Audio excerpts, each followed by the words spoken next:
Do you always feel like you're juggling all the balls, like literally hundreds of them above you, and you're like, crazy times, crazy, crazy, crazy, right?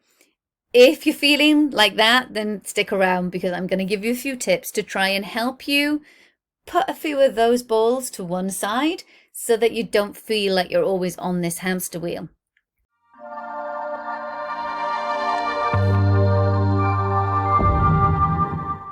So my name is Sarah Gittins. I run the Dance Den. I support dance and theatre school owners to grow their business on their terms. So if you want more quality in your life, more work-life balance, whatever that may be, if you want to grow your school into something massive, then I am your girl. Come and have a chat with me. So let's get back to juggling. Now, it's a bit like saying jack of all trades, master of none. But as dance and theatre school owners, and I am a dance school owner myself with a school of over 300, that I understand the pressures of you have so much to do, whether it's exams or competitions or just running the classes or the marketing or the finance or the staff. There's so many balls that you have to keep going, right? And there comes a point in your working career or working week where you just go, I'm done. I'm done. And that's in part because you're tired. You're tired of all the juggling. Trust me, I have been there and got that t-shirt. I've pretty much got every t-shirt you can have going in the 22 years I've been running my school. So how can you help stop all of this going on? Well, there's three little tips I've got coming here. Number one is learn to say no. Sometimes you don't need to do that carnival or that charity show or that extra competition. Sometimes you just don't have to do it. Okay, so don't be afraid to say, actually, can I just say no? The same could be said for meetings. These are big time wasters. Meetings are huge time wasters. If you can just turn around and go, actually, could you just pop that in an email to me and I will respond? Don't need to physically go and see you to get that answer. So try, and particularly in this day and age with Zoom and everything else, it makes sense just to go, actually, that doesn't need to happen in person. Give it to me in a different way.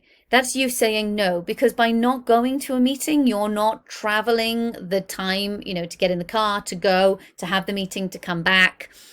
It saves you time. You're saying no so that you can help yourself now, right? So don't be afraid to say no. Number one. Number two, prioritize. Prioritization is not just about what's on your to-do list. It's also about prioritizing what you want as a dance school or theatre school owner. If you have, come out of the pandemic and this situation that we're in going, actually, I want another night off. So how does having a night off from your school, how does that work? What does it look like? What do you need to do to get to the point where you can have that night off? Is it, I have to get more students in the door? Is it, I have to look at my pricing to know whether this is actually doable? Is it that you have to find a member of staff and train them and then put them through a process of, testing them out to make sure they're okay?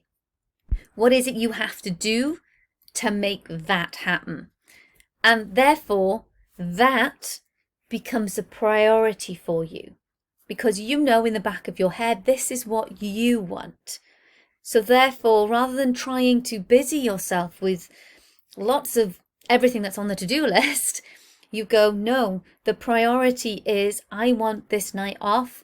I have to make these things happen so I can get my night off. So prioritization comes in many, many forms. But often as dance school owners, we put ourselves second.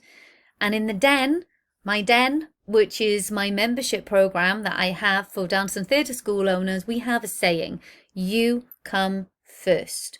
What is it you want? And your business, your dance or theatre school, is a vehicle to get you there. It is just that, just gets you to wherever you want to be. So remember that prioritization comes in many, many forms. Number 3, outsource, get help. Wherever you can, however you can, and with sometimes small things. So if making a load of Canva posts is taking you like hours and hours and hours, go on to a program called Fiverr or People Per Hour. There's lots of them out there where you can hire someone just to go create these Canva templates for me. It'll cost you a little bit of money. Yes, it will. But it goes to them. They will be quicker and probably know more little effects and stuff like that. And they might be a better designer than you. They will come back, they'll all be done, and you start using them. It's not you fiddling and altering sizes and this and spending hours doing the work that may take somebody else 1 hour. Your time is worth money. And if you want to stop juggling all the balls, then think about somebody else coming in and taking that ball away for you. It's one less ball you've got to deal with. So don't be afraid to pass that ball to somebody else, because running a dance school can be quite lonely at times. Hence the reason I started the Den. We have an amazing community of dance and theatre school owners in there.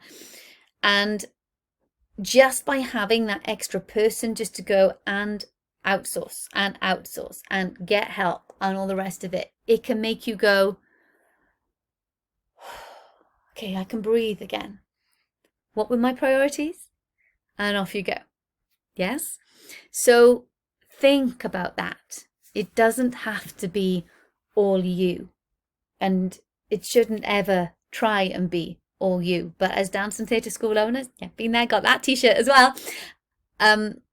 We try to do it all ourselves. And you don't have to. Okay?